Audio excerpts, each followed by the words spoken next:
ਸਤਿ ਸ਼੍ਰੀ ਅਕਾਲ। ਤੁਸੀਂ ਵੇਖ ਰਹੇ ਹੋ ਟੀਵੀ ਪੰਜਾਬ ਤੇ ਮੈਂ ਹਾਂ ਤੁਹਾਡੇ ਨਾਲ ਇੰਦਰਪ੍ਰੀਤ ਕੌਰ ਸੰਗੇੜਾ। ਇਸ ਪ੍ਰੋਗਰਾਮ ਵਿੱਚ ਗੱਲਬਾਤ ਕਰਾਂਗੇ ਅਮਰੀਕਾ ਦੀਆਂ तमाम ਵੱਡੀਆਂ ਖਬਰਾਂ ਦੀ। ਸੋ ਨਜ਼ਰ ਮਾਰਦੇ ਹਾਂ ਅਮਰੀਕਾ ਦੀਆਂ ਉਹਨਾਂ ਖਬਰਾਂ ਉੱਪਰ। ਅਮਰੀਕਾ ਦੇ ਲੀਡਰਸ ਨੂੰ ਕਰੋਨਾ ਵਾਇਰਸ ਦਾ ਡਰ ਨਹੀਂ ਹੈ ਕਿਉਂਕਿ ਉਹਨਾਂ ਵੱਲੋਂ ਆਉਣ ਵਾਲੇ ਦਿਨਾਂ ਵਿੱਚ ਇੱਕ ਵੱਡਾ ਸਮਾਗਮ ਕੀਤਾ ਜਾਵੇਗਾ। ਇੱਥੇ ਵੀਕਐਂਡ ਦੌਰਾਨ ਇਸ ਤਰ੍ਹਾਂ ਪਾਰਟੀਆਂ ਕੀਤੀਆਂ ਜਾ ਰਹੀਆਂ ਨੇ ਜਿਵੇਂ 2019 ਵਿੱਚ ਕੀਤੀਆਂ ਜਾ ਰਹੀਆਂ ਸਨ। ਅਮਰੀਕਾ ਵਿੱਚ ਕਰੋਨਾ ਵਾਇਰਸ ਦੇ ਮਾਮਲੇ ਵਧ ਰਹੇ ਨੇ ਤੇ ਲੀਡਰਸ ਵੀ ਇਸ ਦਾ ਸ਼ਿਕਾਰ ਹੋ ਰਹੇ ਨੇ। ਪਿਛਲੇ ਹਫ਼ਤੇ ਜਾਣਕਾਰੀ ਸਾਹਮਣੇ ਆਈ ਕਿ ਅਮਰੀਕਾ ਦੇ ਵਾਈਸ ਪ੍ਰੈਜ਼ੀਡੈਂਟ ਕਮਲਾ ਹੈਰਿਸ ਕਰੋਨਾ ਵਾਇਰਸ ਦੀ ਲਪੇਟ ਵਿੱਚ ਆ ਗਏ ਤੇ ਹੁਣ ਇੱਕ ਹੋਰ ਵੱਡੀ ਜਾਣਕਾਰੀ ਸਾਹਮਣੇ ਆਈ ਹੈ ਜਿੱਥੇ ਪਤਾ ਚੱਲਿਆ ਕਿ ਆਉਣ ਵਾਲੇ ਦਿਨਾਂ ਵਿੱਚ ਇੱਕ ਵੱਡਾ ਸਮਾਗਮ ਹੋਵੇਗਾ। ਅਮਰੀਕਾ ਦੇ ਵੱਡੇ ਲੀਡਰਸ ਕਰੋਨਾ ਵਾਇਰਸ ਦੀ ਲਪੇਟ ਵਿੱਚ ਆ ਰਹੇ ਨੇ ਪਰ ਫਿਰ ਵੀ ਪਾਰਟੀਆਂ ਦਾ ਸਿਲਸਿਲਾ ਨਹੀਂ ਰੁਕ ਰਿਹਾ। ਜੀ ਹਾਂ, ਅਮਰੀਕਾ ਵਿੱਚ ਵੱਧ ਰਹੇ ਕਰੋਨਾ ਵਾਇਰਸ ਦੇ ਮਾਮਲੇ ਅਤੇ ਇੱਕ ਪਾਸੇ ਲੀਡਰ ਕਰੋਨਾ ਵਾਇਰਸ ਦੀ ਲਪੇਟ ਵਿੱਚ ਆ ਰਹੇ ਨੇ। ਇਸ ਤੋਂ ਬਾਅਦ ਵੀ ਵੀਕਐਂਡ ਪਾਰਟੀਆਂ ਦਾ ਸਿਲਸਿਲਾ ਅਮਰੀਕਾ ਵਿੱਚ ਲਗਾਤਾਰ ਜਾਰੀ ਹੈ। ਇਹ ਪਾਰਟੀਆਂ ਇਸ ਤਰ੍ਹਾਂ ਕੀਤੀਆਂ ਜਾ ਰਹੀਆਂ ਨੇ ਜਿਵੇਂ 2019 ਦਾ ਮੌਕਾ ਹੋਵੇ, ਜਿੱਥੇ ਕਰੋਨਾ ਵਾਇਰਸ ਤੋਂ ਪਹਿਲਾਂ ਵੱਡੇ ਪੱਧਰ ਤੇ ਪਾਰਟੀਆਂ ਕੀਤੀਆਂ ਜਾ ਰਹੀਆਂ ਸਨ। ਦੱਸ ਦਈਏ ਕਿ 3 ਸਾਲਾਂ ਦੇ ਲੰਬੇ ਇੰਤਜ਼ਾਰ ਤੋਂ ਬਾਅਦ ਵਾਈਟ ਹਾਊਸ ਕੋਰੈਸਪੋਂਡੈਂਟਸ ਦਾ ਡਿਨਰ ਹੋਣ ਜਾ ਰਿਹਾ ਹੈ, ਜਿਸ ਵਿੱਚ 2000 ਤੋਂ ਵੱਧ ਸ਼ਾਮਿਲ ਹੋਣਗੇ। ਇਹਨਾਂ ਵਿੱਚ ਕਾਂਗਰਸ ਅਤੇ ਸਰਕਾਰ ਦੇ ਕਈ ਨੁਮਾਇੰਦੇ ਹਿੱਸਾ ਲੈਣ ਵਾਲੇ ਨੇ। ਇਸ ਤੋਂ ਇਲਾਵਾ ਬਾਲੀਵੁੱਡ ਦੇ ਕੁਝ ਵੱਡੇ ਚਿਹਰੇ ਵੀ ਇਸ ਵਿੱਚ ਸ਼ਮੂਲੀਅਤ ਕਰਨਗੇ। ਇਸ ਇਵੈਂਟ ਦਾ ਹਿੱਸਾ ਅਮਰੀਕਾ ਦੇ ਰਾਸ਼ਟਰਪਤੀ ਜੋ ਬਾਈਡਨ ਵੀ ਬਣਨਗੇ। ਜਾਣਕਾਰੀ ਮੁਤਾਬਕ ਇੱਥੇ ਸ਼ਾਮਿਲ ਹੋਣ ਵਾਲੇ ਅਟੈਂਡੀਜ਼ ਨੂੰ ਕਿਹਾ ਗਿਆ ਕਿ ਉਹ ਪ੍ਰੂਫ ਆਫ ਵੈਕਸੀਨੇਸ਼ਨ ਦਿਖਾਉਣ ਤੇ ਨਾਲ ਹੀ ਉਹਨਾਂ ਵੱਲੋਂ ਕਰੋਨਾ ਨੈਗੇਟਿਵ ਰਿਪੋਰਟ ਦਿਖਾਉਣੀ ਵੀ ਜ਼ਰੂਰੀ ਹੈ। ਫਿਲਹਾਲ ਇੱਥੇ ਮਾਸਕ ਦੀ ਕੋਈ ਵੀ ਸ਼ਰਤ ਨਹੀਂ ਰੱਖੀ ਗਈ ਤੇ ਨਾ ਹੀ ਸੋਸ਼ਲ ਡਿਸਟੈਂਸਿੰਗ ਦਾ ਖਿਆਲ ਰੱਖਣ ਵਾਸਤੇ ਕਿਹਾ ਗਿਆ। ਜਾਣਕਾਰੀ ਮੁਤਾਬਕ ਅਮਰੀਕਾ ਦੇ ਰਾਸ਼ਟਰਪਤੀ ਇਸ ਮੌਕੇ ਤੇ ਖਾਸ ਖਿਆਲ ਰੱਖਣਗੇ। ਉਹ ਮਾਸਕ ਵੀ ਪਾਉਣਗੇ ਤੇ ਹੋਰ ਵੀ ਪ੍ਰੀਕਾਸ਼ਨਸ ਉਹਨਾਂ ਵੱਲੋਂ ਵਰਤੇ ਜਾਣਗੇ। ਜ਼ਿਕਰਯੋਗ ਹੈ ਕਿ ਅਮਰੀਕਾ ਵਿੱਚ ਲਗਾਤਾਰ ਕਰੋਨਾ ਵਾਇਰਸ ਦੇ ਮਾਮਲੇ ਪਹਿਲਾਂ ਦੇ ਮੁਕਾਬਲੇ ਵਧਦੇ ਹੋਏ ਦਿਖਾਈ ਦੇ ਰਹੇ ਨੇ। ਕਈ ਵੱਡੇ ਲੀਡਰਸ ਕਰੋਨਾ ਪੋਜ਼ਿਟਿਵ ਪਾਏ ਜਾ ਚੁੱਕੇ ਨੇ। ਪਿਛਲੇ ਹਫ਼ਤੇ ਜਾਣਕਾਰੀ ਸਾਹਮਣੇ ਆਈ ਕਿ ਅਮਰੀਕਾ ਦੀ ਵਾਈਸ ਪ੍ਰੈਜ਼ੀਡੈਂਟ ਕਮਲਾ ਹੈਰਿਸ ਕਰੋਨਾ ਵਾਇਰਸ ਦੀ ਲਪੇਟ ਵਿੱਚ ਆ ਗਏ ਹਨ। ਇਸ ਦੀ ਜਾਣਕਾਰੀ ਖੁਦ ਉਹਨਾਂ ਵੱਲੋਂ ਸੋਸ਼ਲ ਮੀਡੀਆ ਪਲੇਟਫਾਰਮ ਦੇ ਉੱਪਰ ਸਾਂਝੀ ਕੀਤੀ ਗਈ ਸੀ। ਕੈਂਸਸ ਵਿੱਚ ਟੋਰਨੇਡੋ ਕਾਰਨ 4 ਜਾਣੇ ਜ਼ਖਮੀ ਹੋ ਗਏ ਅਤੇ ਕਈ ਘਰਾਂ ਦੀ ਬਿਜਲੀ ਗੁੱਲ ਹੋ ਗਈ ਹੈ।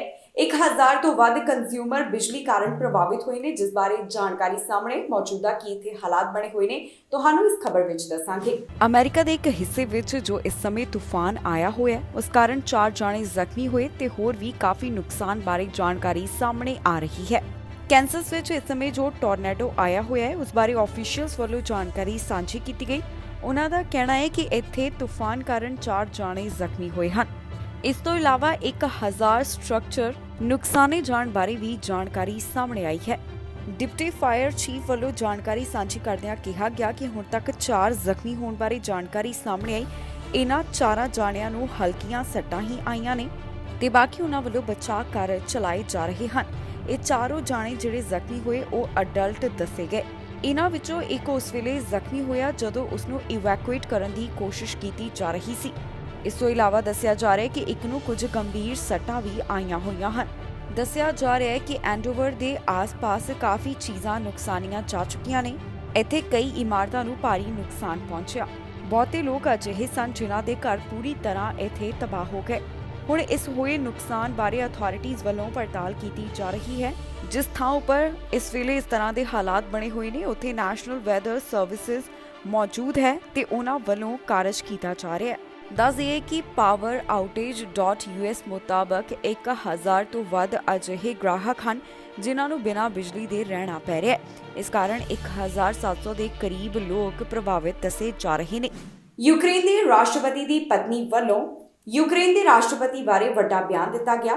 ਉਹਨਾਂ ਵੱਲੋਂ ਕਿਹਾ ਗਿਆ ਕਿ ਅਸਲੀ ਚਿਹਰਾ ਸਭ ਦੇ ਸਾਹਮਣੇ ਆ ਚੁੱਕਿਆ ਹੈ। ਜੀ ਹਾਂ, ਪਤਨੀ ਵੱਲੋਂ ਆਪਣੇ ਪਤੀ ਦੀ ਕਾਫੀ ਤਾਰੀਫ ਕੀਤੀ ਗਈ ਤੇ ਦੱਸਿਆ ਗਿਆ ਹੈ ਕਿ ਜਦੋਂ ਦੀ ਜੰਗ ਲੱਗੀ ਹੋਈ ਹੈ ਉਹ ਆਪਣੇ ਪਤੀ ਨੂੰ ਨਹੀਂ ਮਿਲ ਸਕੇ। ਯੂਕਰੇਨ ਦੇ ਰਾਸ਼ਟਰਪਤੀ ਦੀ ਪਤਨੀ ਵੱਲੋਂ ਆਪਣੇ ਪਤੀ ਬਾਰੇ ਇੱਕ ਵੱਡਾ ਬਿਆਨ ਦਿੱਤਾ ਗਿਆ। ਉਹਨਾਂ ਕਿਹਾ ਕਿ ਰੂਸ ਵੱਲੋਂ ਜਿਹੜਾ ਯੂਕਰੇਨ ਤੇ ਹਮਲਾ ਕੀਤਾ ਗਿਆ ਇਸ ਨੇ ਉਹਨਾਂ ਦੇ ਪਤੀ ਨੂੰ ਬਿਲਕੁਲ ਵੀ ਨਹੀਂ ਬਦਲਿਆ ਬਲਕਿ ਦੁਨੀਆ ਦੇ ਸਾਹਮਣੇ ਉਹਨਾਂ ਦੀ ਸੱਚਾਈ ਲਿਆਂਦੀ ਹੈ। ਰਾਸ਼ਟਰਪਤੀ ਦੀ ਪਤਨੀ ਦੱਸਦੀ ਹੈ ਕਿ ਉਹ ਇੱਕ ਚੰਗੇ ਇਨਸਾਨ ਨੇ ਤੇ ਜਿਸ ਤਰ੍ਹਾਂ ਉਹਨਾਂ ਵੱਲੋਂ ਜੰਗ ਵਿੱਚ ਮੁਸ਼ਕਿਲਾਂ ਦਾ ਸਾਹਮਣਾ ਕੀਤਾ ਜਾ ਰਿਹਾ ਉਸ ਨਾਲ ਸਾਰੇ ਉਹਨਾਂ ਨੂੰ ਜਾਣ ਪਾ ਰਹੇ ਹਨ। ਰਾਸ਼ਟਰਪਤੀ ਦੀ ਪਤਨੀ ਵੱਲੋਂ ਦੱਸਿਆ ਗਿਆ ਕਿ ਜਦੋਂ ਤੋਂ ਜੰਗ ਲੱਗੀ ਹੋਈ ਹੈ ਉਸ ਵੇਲੇ ਤੋਂ ਹੀ ਉਹਨਾਂ ਨੇ ਆਪਣੇ ਪਤੀ ਨੂੰ ਨਹੀਂ ਦੇਖਿਆ। ਜਿਸ ਦਿਨ ਭਾਵ ਕਿ 24 ਅਪ੍ਰੈਲ ਨੂੰ ਰੂਸ ਵੱਲੋਂ ਯੂਕਰੇਨ ਤੇ ਹਮਲਾ ਕੀਤਾ ਗਿਆ, ਉਸੇ ਦਿਨ ਹੀ ਉਹ ਤਿਆਰ ਹੋ ਗਏ ਤੇ ਉਹਨਾਂ ਨੇ ਕਿਹਾ ਕਿ ਸਭ ਸ਼ੁਰੂ ਹੋ ਚੁੱਕਿਆ ਹੈ ਤੇ ਉਹਨਾਂ ਨੇ ਆਪਣੇ ਦਫ਼ਤਰ ਵੱਲ ਚਾਲੇ ਪਾ ਲਏ। ਪਤਨੀ ਦਾ ਕਹਿਣਾ ਹੈ ਕਿ ਉਸ ਵੇਲੇ ਤੋਂ ਹੁਣ ਤੱਕ ਉਹ ਆਪਣੇ ਪਤੀ ਨੂੰ ਸਿਰਫ ਟੈਲੀਵਿਜ਼ਨ ਜਾਂ ਫਿਰ ਕੁਝ ਵੀਡੀਓਜ਼ ਦੇ ਰਾਹੀਂ ਹੀ ਦੇਖ ਰਹੀ ਹੈ। ਹੁਣ ਰਾਸ਼ਟਰਪਤੀ ਦੀ ਪਤਨੀ ਵੱਲੋਂ ਉਹਨਾਂ ਦੀ ਬਹੁਤ ਤਾਰੀਫ ਕੀਤੀ ਗਈ ਹੈ। ਜ਼ਿਕਰਯੋਗ ਹੈ ਕਿ 24 ਫਰਵਰੀ ਤੋਂ ਹੀ ਯੂਕਰੇਨ ਅਤੇ ਰਸ਼ੀਆ ਵਿਚਕਾਰ ਜੰਗ ਲੱਗੀ ਹੋਈ ਹੈ ਜੋ ਅਜੇ ਵੀ ਖਤਮ ਨਹੀਂ ਹੋਈ। ਰੂਸ ਖਿਲਾਫ ਵੱਖ-ਵੱਖ ਦੇਸ਼ ਸਖਤੀਆਂ ਲਾਗੂ ਕਰਦੇ ਦਿਖਾਈ ਦੇ ਰਹੇ ਨੇ, ਬਾਵਜੂਦ ਇਸ ਦੇ ਰਸ਼ੀਆ ਅਜੇ ਜੰਗ ਖਤਮ ਕਰਨ ਦਾ ਨਾਮ ਨਹੀਂ ਲੈ ਰਿਹਾ। ਰਸ਼ੀਆ ਦੇ ਇੱਕ ਮੰਤਰੀ ਵੱਲੋਂ ਜਾਣਕਾਰੀ ਸਾਂਝੀ ਕਰਦਿਆਂ ਦੱਸਿਆ ਗਿਆ ਕਿ ਯੂਕਰੇਨ ਵਿੱਚੋਂ ਕਈਆਂ ਨੂੰ ਹੁਣ ਤੱਕ ਰਸ਼ੀਆ ਵਿੱਚ ਇਵੈਕੂਏਟ ਕੀਤਾ ਜਾ ਚੁੱਕਿਆ ਹੈ। ਮਿਲੀਅਨਸ ਵਿੱਚ ਉਹਨਾਂ ਦੀ ਗਿਣਤੀ ਦੱਸੀ ਗਈ। ਇਸ ਤੋਂ ਇਲਾਵਾ UN ਵੱਲੋਂ ਜੋ ਦੱਸਿਆ ਗਿਆ ਉਸ ਮੁਤਾਬਕ ਕਈ ਜਾਣੇ ਹੁਣ ਤੱਕ ਯੂਕਰੇਨ ਛੱਡ ਚੁੱਕੇ ਨੇ। ਰੂਸ ਦੇ ਮੰਤਰੀ ਵੱਲੋਂ ਯੂਕਰੇਨ ਤੋਂ ਰਸ਼ੀਆ ਆਏ ਵਿਅਕਤੀਆਂ ਬਾਰੇ ਜਾਣਕਾਰੀ ਸਾਂਝੀ ਕੀਤੀ ਗਈ। ਰਸ਼ੀਆ ਦੇ ਮੰਤਰੀ ਵੱਲੋਂ ਦੱਸਿਆ ਗਿਆ ਕਿ ਜਦੋਂ ਦੀ ਜੰਗ ਲੱਗੀ ਹੋਈ ਹੈ ਉਦੋਂ ਤੋਂ ਹੀ ਯੂਕਰੇਨ ਤੋਂ 1 ਮਿਲੀਅਨ ਤੋਂ ਵੱਧ ਰਸ਼ੀਆ ਵਿੱਚ ਇਵੈਕੂਏਟ ਕੀਤੇ ਗਏ ਹਨ। ਜਿਹੜੇ 1 ਮਿਲੀਅਨ ਤੋਂ ਵੱਧ ਲੋਕਾਂ ਦੀ ਜਾਣਕਾਰੀ ਉਹਨਾਂ ਵੱਲੋਂ ਸਾਂਝੀ ਕੀਤੀ ਗਈ। ਇਸ ਵਿੱਚ 1,20,000 ਦੇ ਕਰੀਬ ਫੋਰਨਰਜ਼ ਸ਼ਾਮਿਲ ਹਨ। ਇਸ ਤੋਂ ਇਲਾਵਾ ਯੂਨਾਈਟਿਡ ਨੇਸ਼ਨਸ ਵੱਲੋਂ ਜਿਹੜਾ ਅੰਕੜਾ ਪੇਸ਼ ਕੀਤਾ ਗਿਆ ਉਸ ਮੁਤਾਬਕ ਜਦੋਂ ਤੋਂ ਜੰਗ ਲੱਗੀ ਹੋਈ ਹੈ ਉਸ ਵੇਲੇ ਤੋਂ ਹੀ 5.4 ਮਿਲੀਅਨ ਤੋਂ ਵੱਧ ਲੋਕ ਹੁਣ ਤੱਕ ਯੂਕਰੇਨ ਛੱਡ ਚੁੱਕੇ ਨੇ। ਮਾਸਕੋ ਵੱਲੋਂ ਵੀ ਇੱਕ ਸਪੈਸ਼ਲ ਆਪਰੇਸ਼ਨ ਚਲਾਇਆ ਗਿਆ। ਇਸ ਤੋਂ ਇਲਾਵਾ ਇੱਕ ਹੋਰ ਜਾਣਕਾਰੀ ਸਾਹਮਣੇ ਆਈ ਜਿਸ ਵਿੱਚ ਦੱਸਿਆ ਗਿਆ ਕਿ 2.8 ਮਿਲੀਅਨ ਤੋਂ ਵੱਧ ਲੋਕਾਂ ਨੂੰ ਯੂਕਰੇਨ ਛੱਡ ਕੇ ਰਸ਼ੀਆ ਆਉਣ ਵਾਸਤੇ ਕਿਹਾ ਗਿਆ। ਦੱਸਿਏ ਕਿ ਯੂਕਰੇਨ ਵੱਲੋਂ ਇਹ ਗੱਲ ਕਹੀ ਗਈ ਕਿ ਮਾਸਕੋ ਵੱਲੋਂ ਜ਼ਬਰਦਸਤੀ ਰੂਸ ਵਿੱਚ ਡਿਪੋਰਟ ਕੀਤਾ ਗਿਆ ਹੈ। ਦੱਸਿਏ ਕਿ 2 ਮਹੀਨੇ ਤੋਂ ਵੱਧ ਦਾ ਸਮਾਂ ਹੋ ਗਿਆ ਯੂਕਰੇਨ ਅਤੇ ਰਸ਼ੀਆ ਵਿਚਕਾਰ ਅਜੇ ਵੀ ਜੰਗ ਲੱਗੀ ਹੋਈ ਹੈ। ਰੂਸ ਖਿਲਾਫ ਵੱਖ-ਵੱਖ ਦੇਸ਼ ਲਗਾਤਾਰ ਪਾਬੰਦੀਆਂ ਲਗਾਉਂਦੇ ਦਿਖਾਈ ਦੇ ਰਹੇ ਨੇ ਤਾਂ ਕਿ ਆਰਥਿਕਤਾ ਦੇ ਪੱਖੋਂ ਰੂਸ ਨੂੰ ਕਮਜ਼ੋਰ ਕੀਤਾ ਜਾ ਸਕੇ ਤੇ ਉਹ ਜੰਗ ਰੋਕ ਦੇ, ਪਰ ਅਜਿਹਾ ਹੁੰਦਾ ਹੋਇਆ ਦਿਖਾਈ ਨਹੀਂ ਦੇ ਰਿਹਾ। 2 ਮਹੀਨੇ ਤੋਂ ਵੱਧ ਦੇ ਸਮੇਂ ਵਿੱਚ ਅਜੇ ਵੀ ਜੰਗ ਜਾਰੀ ਹੈ। ਅਮਰੀਕਾ ਤੋਂ ਇੱਕ ਅਜਿਹਾ ਮਾਮਲਾ ਸਾਹਮਣੇ ਆਇਆ ਜਿੱਥੇ ਅਧਿਆਪਕ ਵੱਲੋਂ ਇੱਕ ਛੋਟੇ ਬੱਚੇ ਦਾ ਗਲ ਘੁੱਟਣ ਦੀ ਕੋਸ਼ਿਸ਼ ਕੀਤੀ ਗਈ। ਬੱਚੇ ਨੂੰ ਹਸਪਤਾਲ ਭਰਤੀ ਕਰਵਾਇਆ ਗਿਆ। ਹੁਣ ਉਹ ਠੀਕ ਹੈ, ਇਹ ਜਾਣਕਾਰੀ ਸਾਹਮਣੇ ਆ ਰਹੀ ਹੈ, ਪਰ ਦੂਜੇ ਪਾਸੇ ਅਧਿਆਪਕ ਨੂੰ ਗ੍ਰਿਫਤਾਰ ਕਰ ਲਿਆ ਗਿਆ।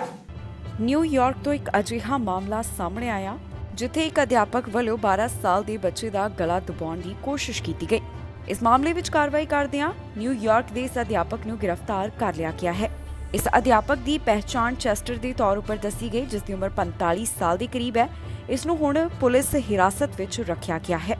ਨਿਊਯਾਰਕ ਸਿਟੀ ਪੁਲਿਸ ਡਿਪਾਰਟਮੈਂਟ ਦੇ ਦੱਸਣ ਮੁਤਾਬਕ ਇਸ ਉੱਪਰ ਕਈ ਚਾਰਜਸ ਲਗਾਏ ਜਾ ਚੁੱਕੇ ਨੇ। ਪੁਲਿਸ ਵੱਲੋਂ ਇਸ ਮਾਮਲੇ ਦੀ ਗੱਲਬਾਤ ਕਰਦਿਆਂ ਦੱਸਿਆ ਗਿਆ ਕਿ ਇਹ ਅਜੇ ਸਪਸ਼ਟ ਨਹੀਂ ਹੋ ਸਕਿਆ ਕਿ ਇੱਥੇ ਕੀ ਹੋਇਆ, ਪਰ ਇੱਕ ਬੱਚੇ ਨੂੰ 5 ਸੈਕਿੰਡ ਤੱਕ ਚੋਕ ਕਰਨ ਦੇ ਸੰਬੰਧ ਵਿੱਚ ਅਧਿਆਪਕ ਨੂੰ ਗ੍ਰਿਫਤਾਰ ਕੀਤਾ ਗਿਆ। ਦੱਸਿਆ ਗਿਆ ਕਿ ਬੱਚੇ ਨੂੰ ਹਸਪਤਾਲ ਵਿੱਚ ਭਰਤੀ ਕਰਵਾਇਆ ਗਿਆ ਜਿੱਥੇ ਉਸ ਨੂੰ ਹੁਣ ਹਸਪਤਾਲ ਤੋਂ ਛੁੱਟੀ ਮਿਲ ਚੁੱਕੀ ਹੈ। ਇਸ ਬਾਰੇ ਡਿਪਾਰਟਮੈਂਟ ਆਫ ਐਜੂਕੇਸ਼ਨ ਦਾ ਕਹਿਣਾ ਹੈ ਕਿ ਉਹਨਾਂ ਨੇ ਇਸ ਮਾਮਲੇ ਦੀ ਜਾਂਚ ਆਰੰਭ ਕਰ ਦਿੱਤੀ ਹੈ ਤੇ ਉਹਨਾਂ ਵੱਲੋਂ ਮਾਮਲੇ ਦੀ ਪੂਰੀ ਤਹਿ ਤੱਕ ਜਾਇਆ ਜਾਵੇਗਾ। ਫਿਲਹਾਲ ਇਸ ਬਾਰੇ ਬਹੁਤੀ ਹੋਰ ਜਾਣਕਾਰੀ ਸਾਂਝੀ ਨਹੀਂ ਕੀਤੀ ਗਈ। ਪੁਲਿਸ ਵੱਲੋਂ ਅਜੇ ਤੱਕ ਉਸ ਬੱਚੇ ਦਾ ਨਾਮ ਵੀ ਜਨਤਕ ਨਹੀਂ ਕੀਤਾ ਗਿਆ ਜਿਸ ਨੂੰ ਅਧਿਆਪਕ ਵੱਲੋਂ ਚੋਕ ਕਰਨ ਦੀ ਕੋਸ਼ਿਸ਼ ਕੀਤੀ ਗਈ ਤੇ ਬਾਅਦ ਵਿੱਚ ਉਸ ਨੂੰ ਹਿਰਾਸਤ ਵਿੱਚ ਜਾਣਾ ਪਿਆ। ਫਿਲਹਾਲ ਮਾਮਲੇ ਦੀ ਪੜਤਾਲ ਜਾਰੀ ਹੈ। ਬਾਕੀ ਦੀ ਜਾਣਕਾਰੀ ਬਾਅਦ ਵਿੱਚ ਸਾਂਝੀ ਕੀਤੀ ਜਾਵੇਗੀ। ਇਸ ਸਨ ਅਮਰੀਕਾ ਦੀਆਂ ਕੁਝ ਖਾਸ ਵੱਡੀਆਂ ਖਬਰਾਂ। ਬਾਕੀ ਖਬਰਾਂ ਲਈ ਤੁਸੀਂ ਬਣੇ ਰਹੋ ਟੀਵੀ ਪੰਜਾਬ ਨਾਲ। ਫਿਲਹਾਲ ਮੈਨੂੰ ਇੰਦਰਪ੍ਰੀਤ ਕੌਰ ਸੰਗੇੜਾ ਨੂੰ ਦਿਓ ਇਜਾਜ਼ਤ।